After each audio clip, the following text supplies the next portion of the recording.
The jobbers knew that they were jobbers. Job guys.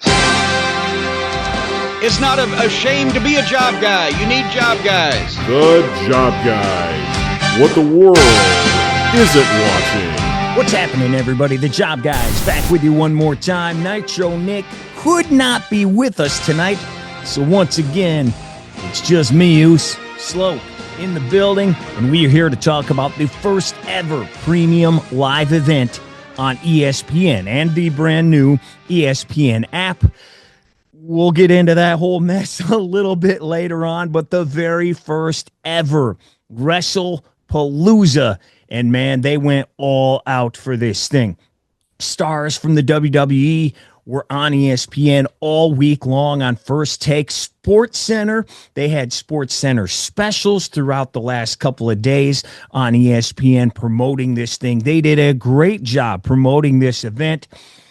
Not so much promoting this app, though. And as I said, we will get into that in just a little bit. But they had a stacked card. All the stars here. Brock Lesnar is brought back, taking on John Cena. Obviously, CM Punk, AJ Lee, go down the line with Cody Rhodes.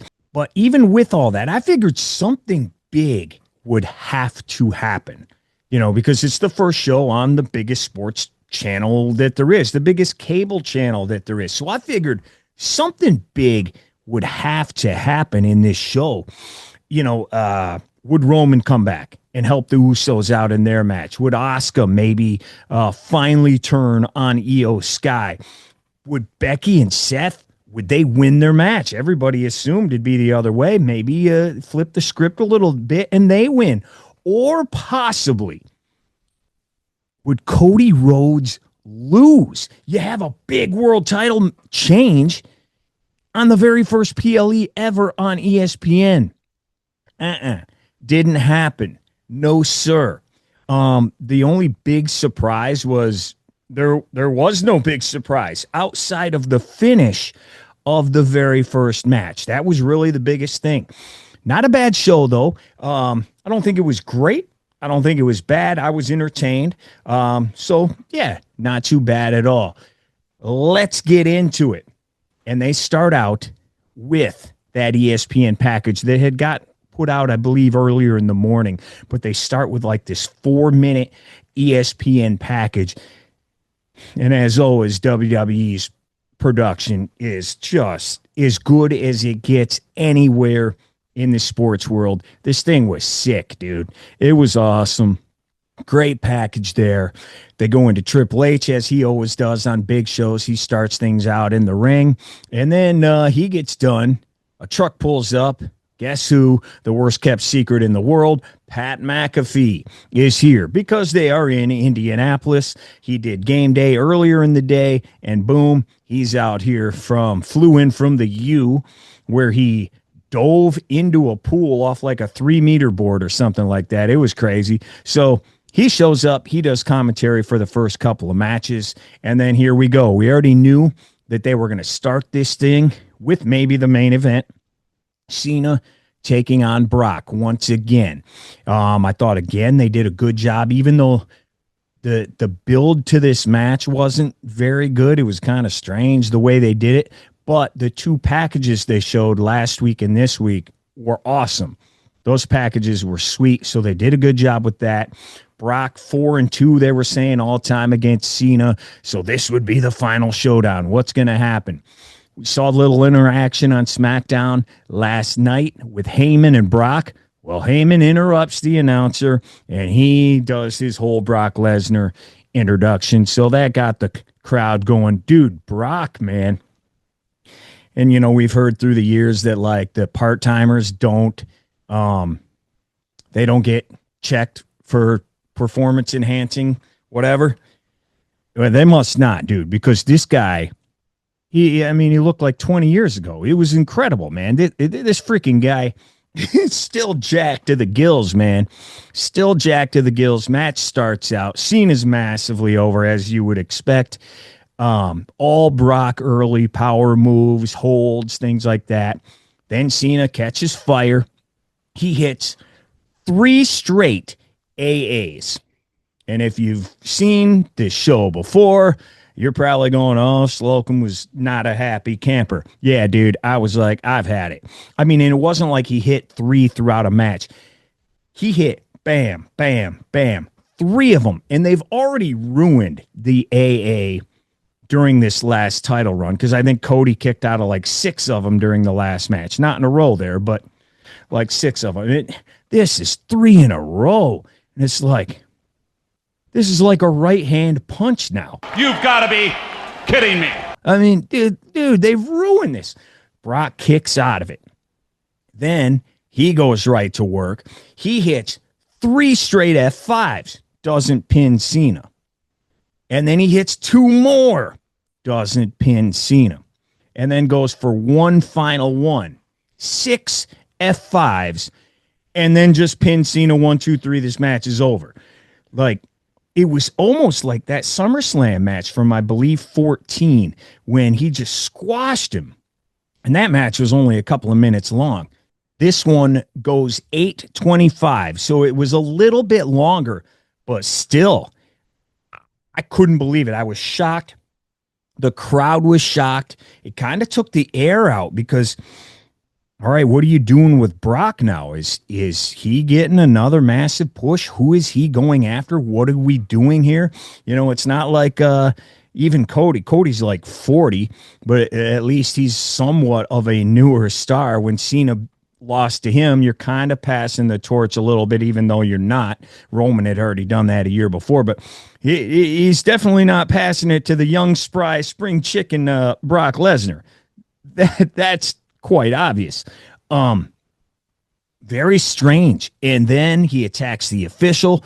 Then he nails Cena a couple of more times. They're showing kids in the crowd literally crying.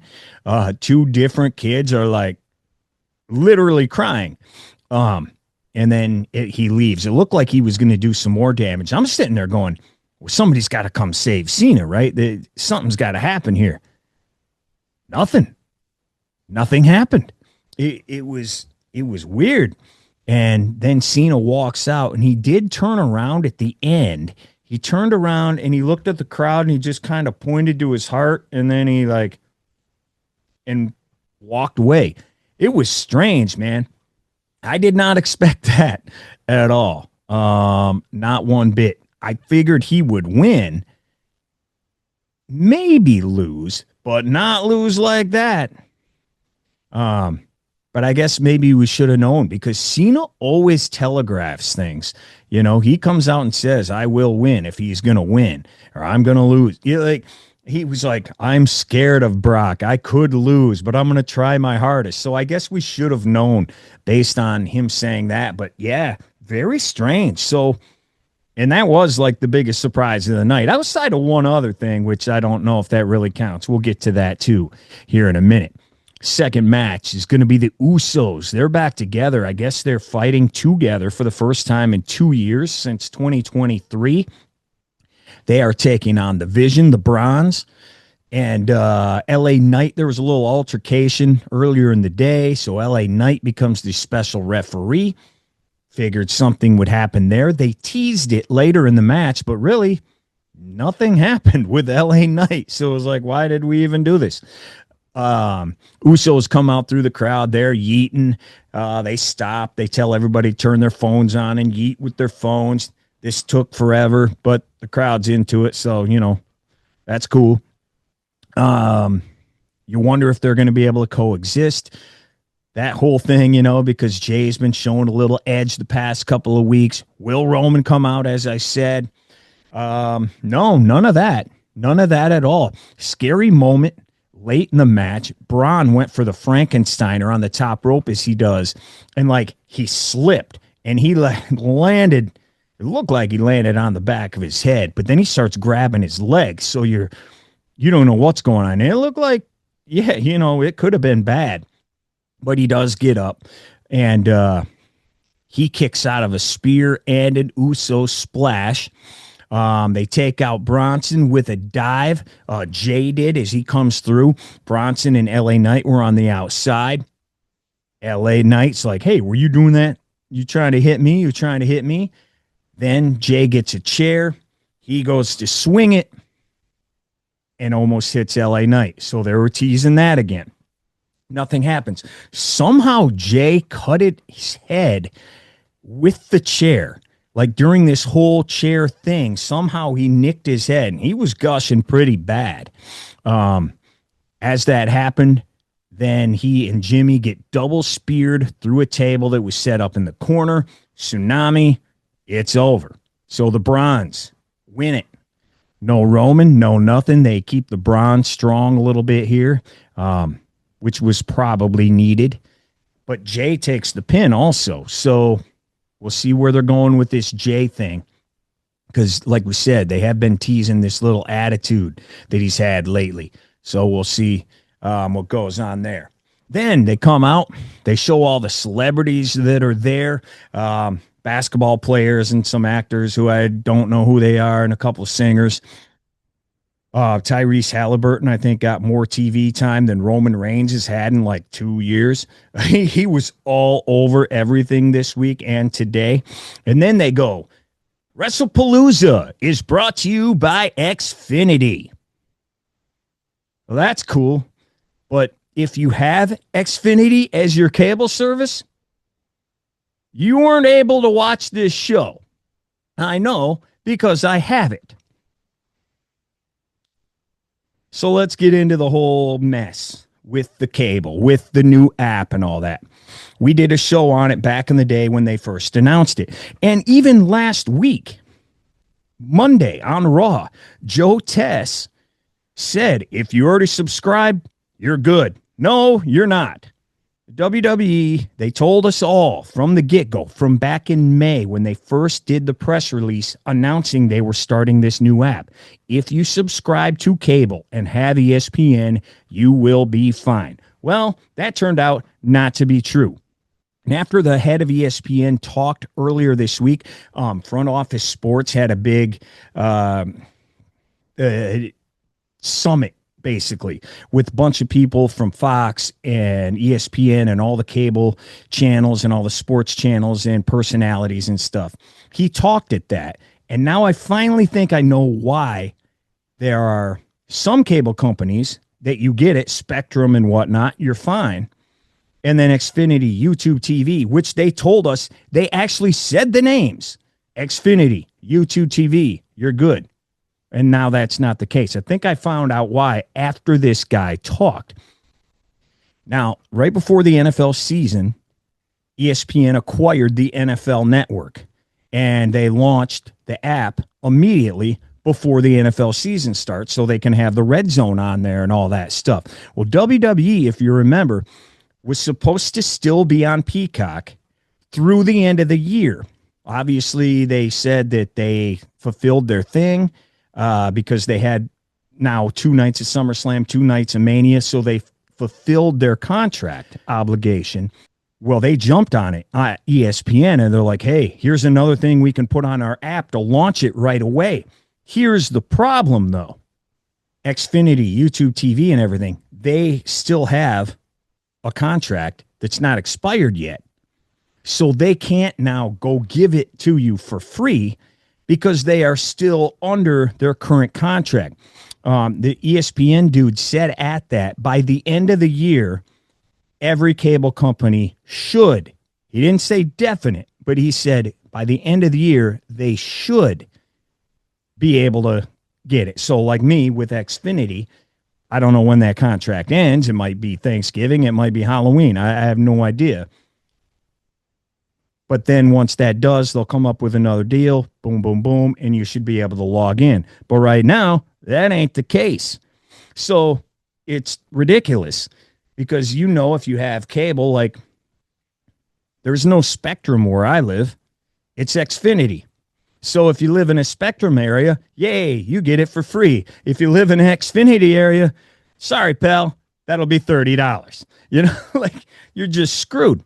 So I just went, nope. I found a stream online and I watched it for free. Sorry, not sorry.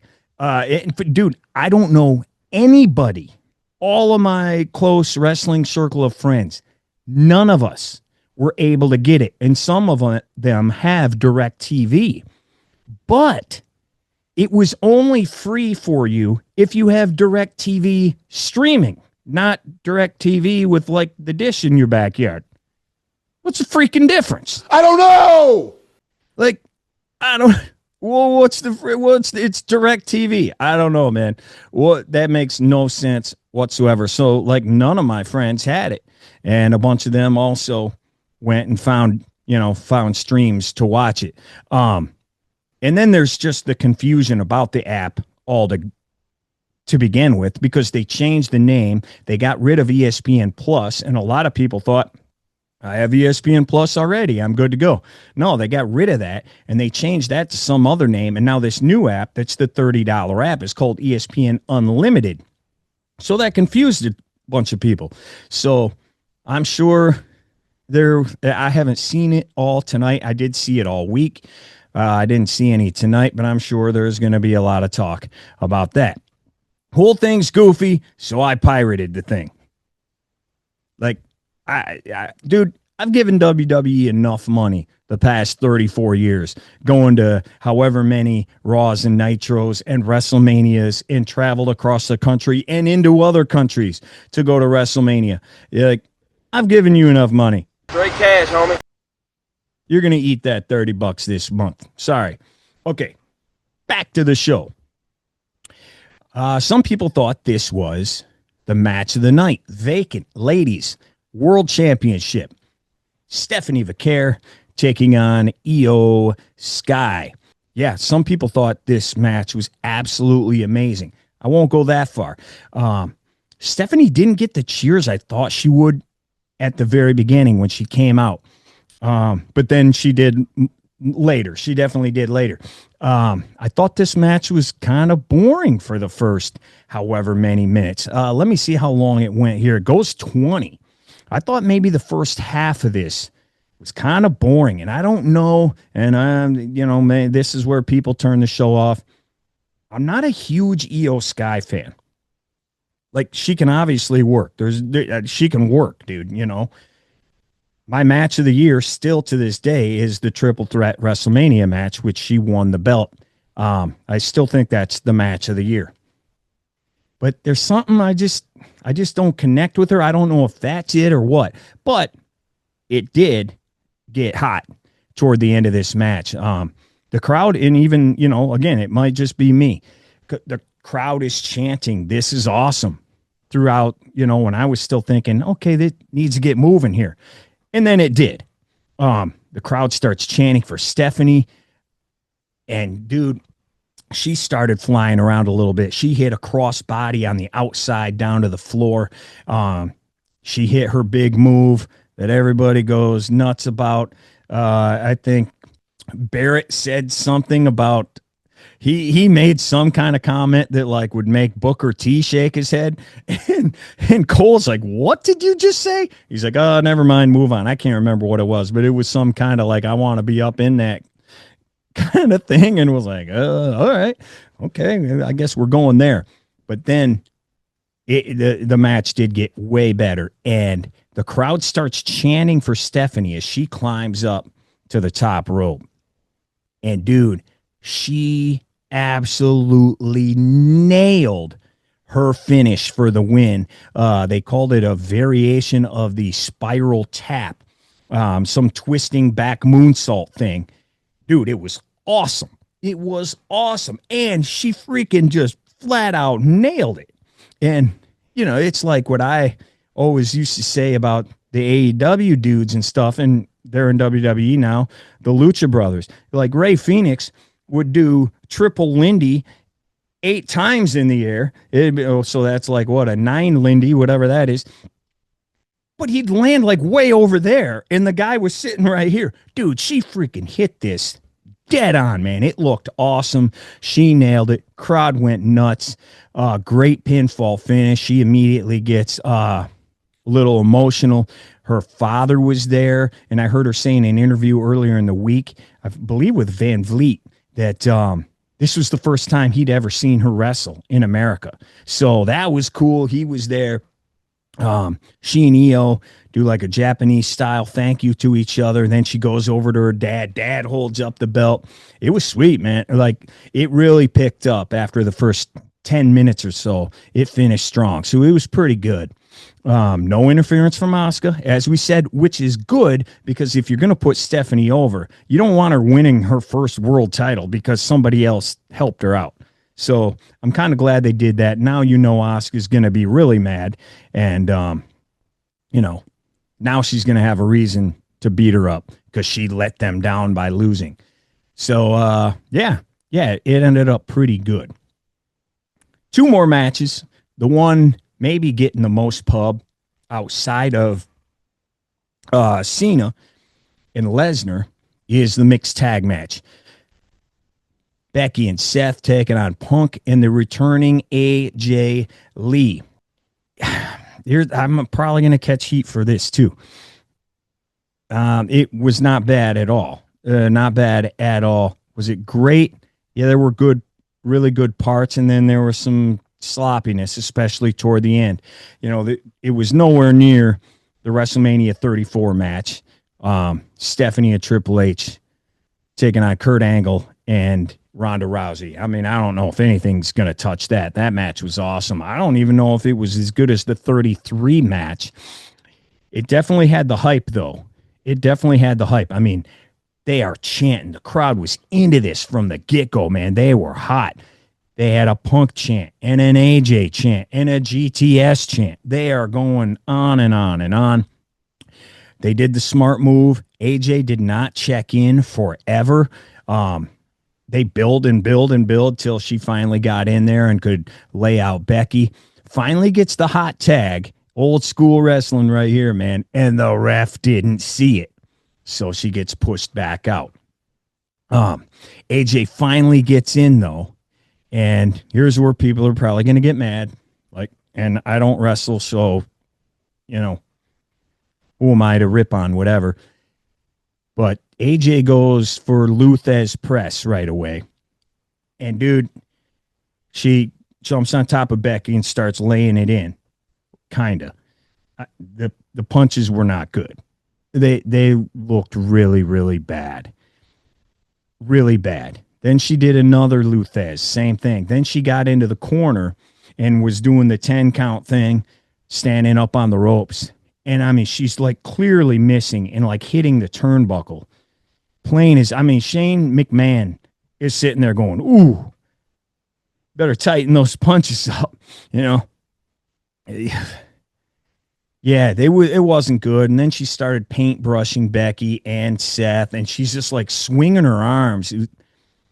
Again, I don't want to kill a girl. She's in the ring for the first time in 10 years. And, again, who the heck am I to – but it didn't look good. It just didn't. Then things got better, though. They both hit their finishers at the same time. Then a little sloppiness here. Punk, which I can't understand, and he's not the only one on earth. They figured it out later in the match. But Punk goes to put on the sharpshooter, and he can't figure out how to do it.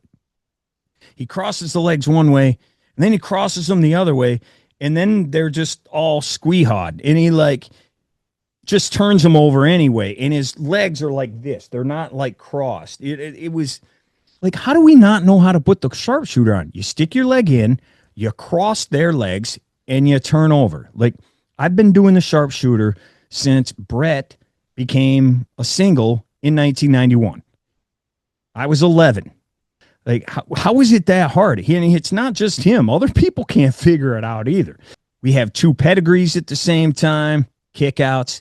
Becky then puts the sharpshooter on Punk. She figured it out. She got it on good. And then Punk reverses it. He puts it on her and finally gets it fairly good.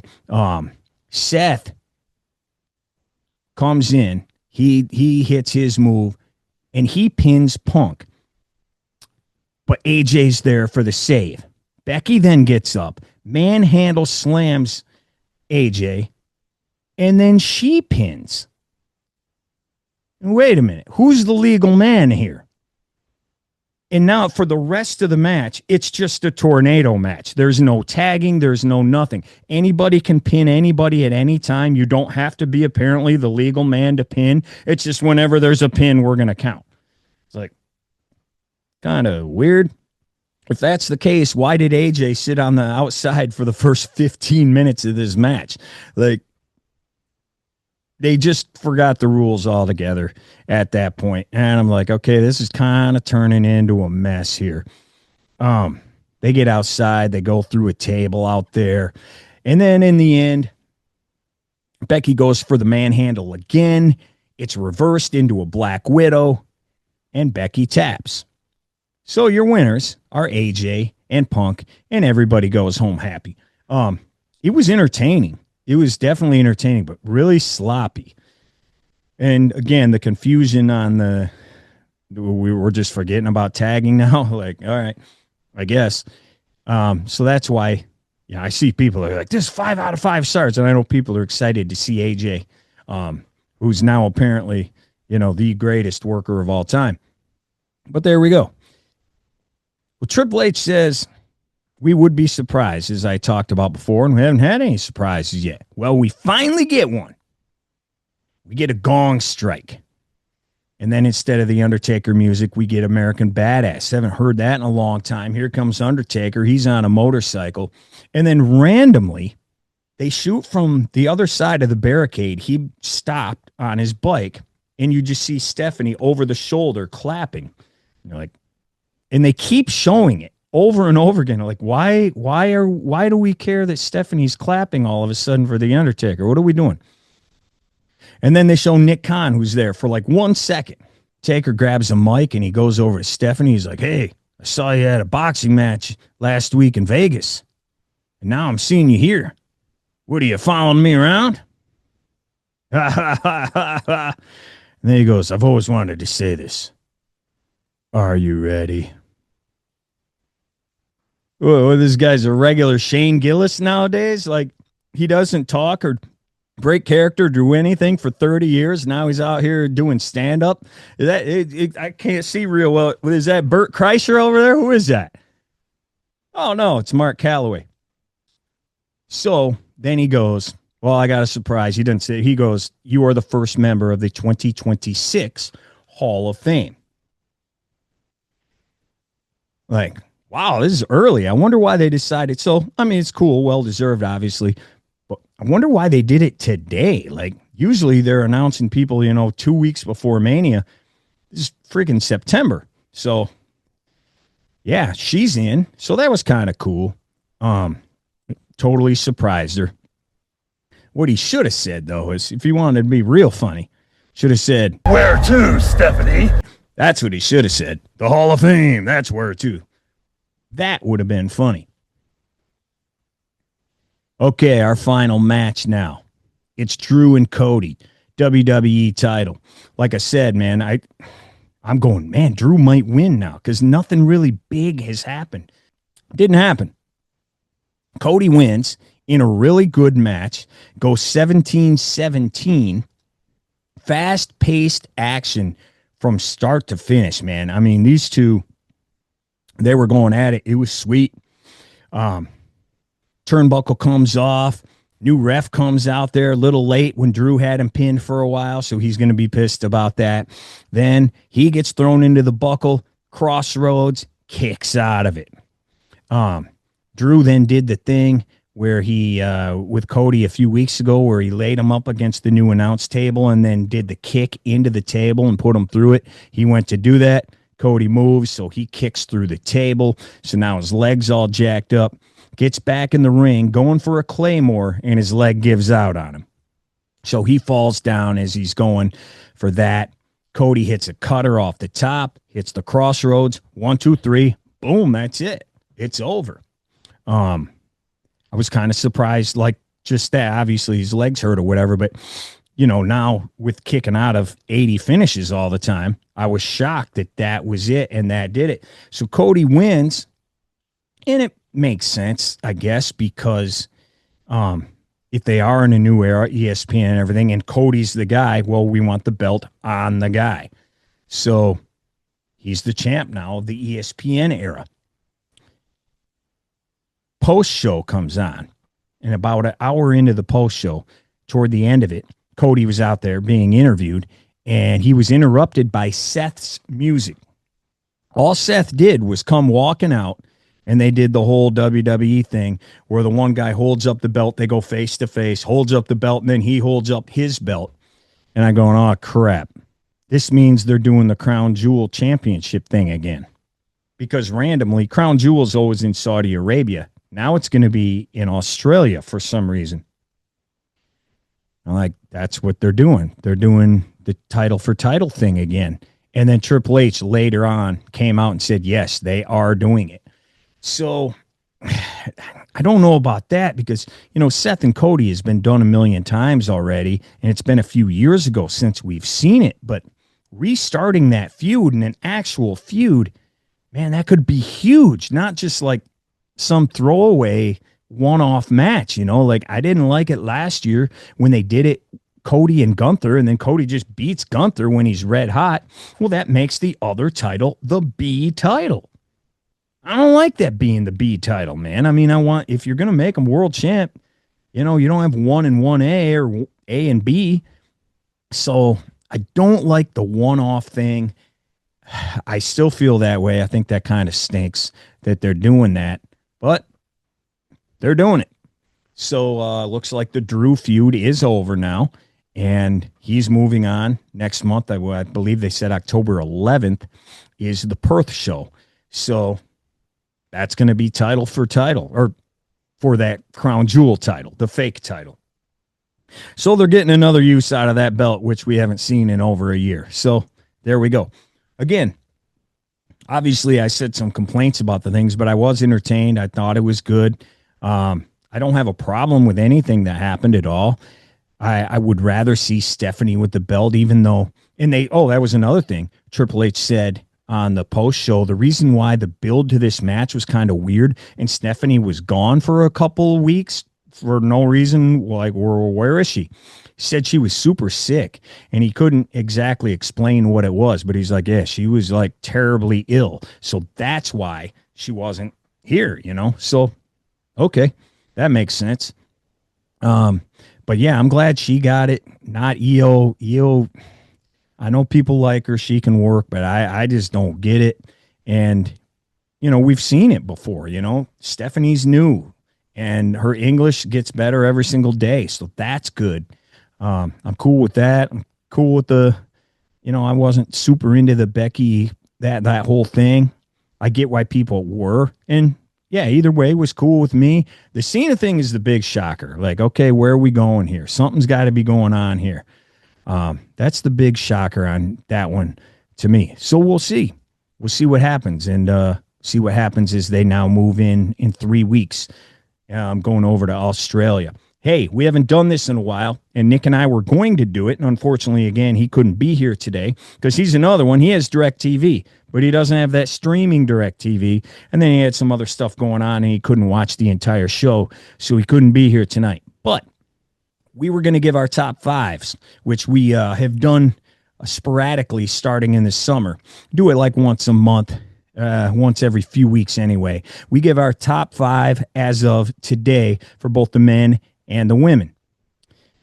I will do it right now. Number 5, just because she's so popular still, even though she isn't really doing anything, don't know where she's going.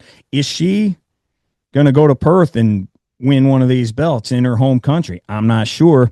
Got Rhea Ripley right there. Rhea Ripley is at number 5 just because she's still over as heck, man. Still over as heck. Number 4, again, I don't get it or understand it or not sure what the deal is, but dude, people love it. And she's over as heck, and she was in a huge match today. AJ at number 4, and obviously they got big plans for her. I would think she and Becky are going to fight for the IC title here at some point. I would obviously think. So I got her there. I got Tiffy at 3. She is the world champ. She's had a great year, undefeated this year and all that, but the feud right now is kind of cold, and now they've thrown Nia back in there, and it was already cold with Jade, and now Nia's in it. Like, do people really want to see that? Like, I'm not sure. So she's at 3 because she is the champ. Number 2, I got Stephanie. Obviously, she's huge. Just won the belt. Beat the best worker they have. And, yeah, there you go. So Stephanie is number 2. And at number 1, I got Becky Lynch. Becky Lynch at number 1. She's doing the best out of anybody in the entire company. I think her promos have been great. Again, even though I wasn't so into that feud in the mixed tag, I think she was awesome with what she was doing. She is the IC champ. I do think she probably is the best ever. I'm a Bianca fan, but Bianca is hurt still. We haven't seen her forever, so that's why she's obviously not around on this list. I think Becky probably is the best ever. And yeah, it's not just me saying it. It's Sports Illustrated saying it. And Ryan Slocum. So, for whatever that counts for. Okay. Guy's side. Don't know what they're doing with him. At number 5. No clue. No clue what's going to happen after tonight, especially. Brock Lesnar. You got to put him in the mix. You got to put him in there. He just knocked off Cena. Obviously, something's going on with him. I can't imagine he's just going to disappear for another 2 years. Number 4, Seth. To me, he's kind of the opposite of Becky. I don't think he stinks or anything like that. Don't get me wrong. He wouldn't be number 4, but he's not at Becky's level. Like, I don't think Becky's the IC champ. I got her at 1. He's the world champ. I got him at 4. Again, I don't think he stinks or anything, but I think these other guys are either more popular or doing better or more important right now. And that's why at number 3 still is John Cena. He lost, don't know what's going on, but that's the intrigue, right? He's the most over guy they have because he's leaving, obviously, but that's why. Everybody cares because this is the last time we're going to get to see him. So Cena still at 3. I believe I had him number 1 last time. And Punk at 2. No explanation necessary. The guy's massive. He's over. So he's at 2. Interesting to see where he goes now. If Seth's going to go with Cody, what do we do now with Punk? Going to be interesting. And number 1, you got to go Cody, right? Got to go Cody. Just knocked off Cena, won the world title back. First title defense today against Drew on ESPN. He's obviously the face of the company. And, Cody Rhodes sits at my number 1. What do you guys think about that? Give me your top 5 in these comments on YouTube, if you could. That would be awesome. Am I nuts? Who am I missing? Obviously Drew's a guy that I thought about putting in there for sure. There's a couple of ladies as well who very well could be there. Io, I know a lot of people. Last time we did the top 5, I did not have Io in my 5, and I had people going, "What the heck? Where's Io?" Let me know. Let me know why. Who does she replace? Who takes her spot? If she goes in, who comes out? So that's it. We'll be back again with some more stuff coming on from the fall. We will have some more of our Run It Back shows as we look at anniversaries and big shows from the fall from years back. Maybe a Halloween Havoc, maybe a Fall Brawl in there that we're going to hit on from a couple of years ago. And then, of course, Nick will be back for the Crown Jewel review on October 11th. So if you could hit like, hit subscribe. Please tell your friends, tell your mama, tell anybody. That would be awesome. And again, if you could leave a comment, that would be great as well. Helps more people see the channel and see this. And then, Job Guys can get bigger and better. So that's it for now. Till next time, Job Guy out. You smell something, it's us, because we're the stuff.